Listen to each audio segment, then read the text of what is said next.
Hello and welcome to Quilt Addicts Anonymous. I'm Stephanie Soebbing. So recently we remade a quilt from my book, Fat Quarter Workshop, Twinkle, in Little Forester. It's a cute little collection from Art Gallery Fabrics. It's, as you imagine, has little forest creatures in it, but I think it was perfect for a little crib quilt. So that's what we made. We made the crib size. Originally I made a much larger size. But we've got a few kits from these. Wall supplies last.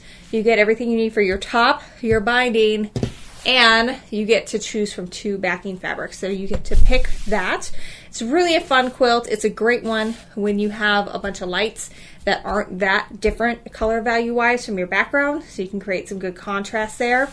But what we're going to do today is we're going to look at a quilting play-by-play, because whenever I'm quilting something that's going to be used for a kid, 9 times out of 10 I'm not going to pull out all the stops for quilting, because this quilt is going to get loved, hopefully. And when you have a child that loves something, that means it's going to get a little messy, and that's okay. That's what we want them to have happen. But that usually means I'm not going to do super fancy. So what I did here is a really easy all over design. It's just a little loop and star pattern, and it's super easy to do. It's super fast. I was able to do this quilt top in I don't even know how long, but it was super fast. I know one pass was about 8 minutes, so it was really, really quick. And I think it took 3 or 4 passes, so it was very fast. And it's a very easy design, because if you remember how to make a 5-pointed star from when you were in grade school, you can do this. So let's take a look at me while I was actually filming it, watching the GoPro, so you guys can do this at home. This pattern works great for kids, also really good for patriotic quilts or anything whimsical that you have. Alright, so you can see I'm starting off here just by doing a couple little loops. What I'd like to do is do a loop in one direction and then in the other, and then I just make a 5-pointed star. And then what I'd like to do is try to surround that star with loops, because I feel like it fills it in nicely, and then we have more loops than you have stars. Of course, you can always alter this to whatever works best for you. But here we are, I've surrounded that nicely, so I've got my little 5-pointed star again. I try to come to the point of the star so that it ends at the same spot. But I mean, I'm doing this in real time. You can see how quickly this is going. I really am just kind of working my way around that quilt, doing a couple of loops. So here we come in one way, and then we go the other, and just work your way around to kind of surround that star. And then when you feel like you've done enough loops, you do a few star points. And it really is just like when you're a little kid and you go up, down, to the side, over, and back down to where you started. And I like to always start with my star in the bottom left as if I were drawing it, because that makes more sense in my brain, and I'm easier to translate that on the quilting as well.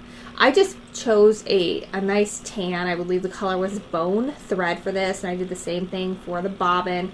I wanted it to match with my backing fabric, because I find that it kind of hides in the background. It's a polyester thread, so it just kind of has a little bit of a sheen to it, and just kind of, it doesn't overpower even when it's on those darker fabrics, as you can see here.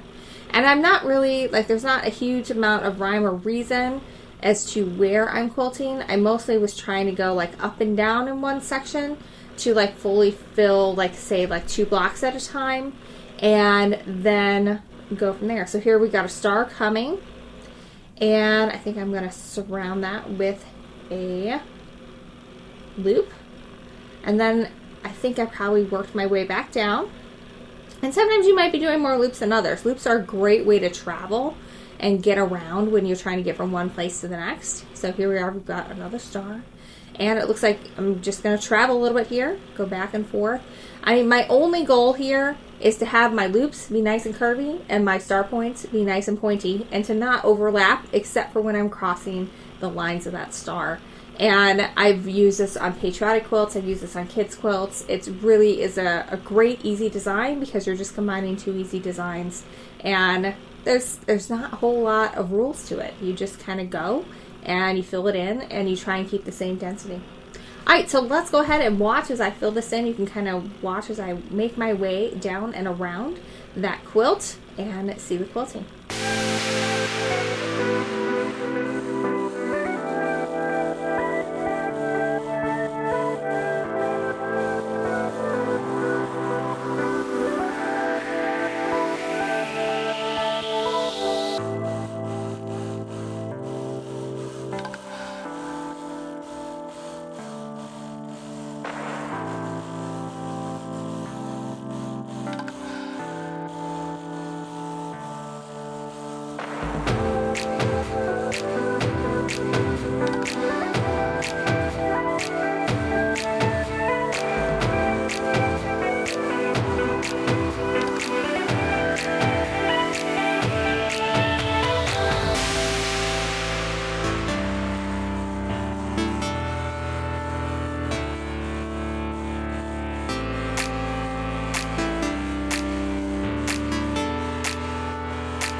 All right, that was so easy, really. It was just so super easy to do that design. It was just some loops and some stars, and if you have gone through grade school, then you know how to do the star, you know how to do a little loop-de-loop. You're just combining them and trying not to overlap.